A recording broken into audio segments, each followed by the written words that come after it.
হঠাৎ বিশ্বনবী দেখলেন আকাশের সূর্যের আলো ক্ষীণ হতে শুরু করেছে, কমতে শুরু করেছে। তিনি খেয়াল করে দেখলেন এর কারণ সাইয়েদনা জিব্রাইল বিশাল ফেরেশতাদের বহন নিয়ে পৃথিবীতে নেমে আসছেন। এসে বললেন, ইয়া রাসূলুল্লাহ, আমি 1,40,000 ফেরেশতা নিয়ে নেমে এসেছি। আপনি কি জানেন না, ঠিক একটু আগে মদিনাতে আপনার এক প্রিয় সাহাবা, তার নাম হচ্ছে মুআবিয়া ইবনে মুআবিয়া আল মুজানি, একটু আগে শেষ নিঃশ্বাস ত্যাগ করেছে।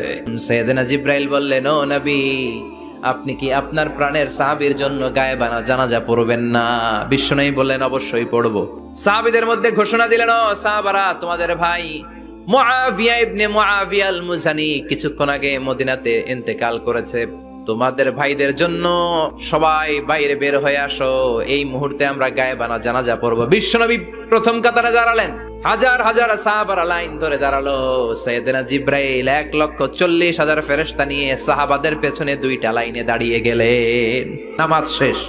বিশ্বনবী তো অবাক, ঘটনা কি? বিশ্বনবী জিজ্ঞেস করলেন, জিব্রাইল, কোন সাহাবীর গায়েবানা জানা যায় তোমরা আকাশ থেকে এত ফেরেশতার বহর নিয়ে নামো নাই? কি এমন আমল করেছে আমার মুআবিয়া, যার কারণে 1,40,000 ফেরেশতার বহর নিয়ে তোমরা দুনিয়াতে নেমে এসেছো?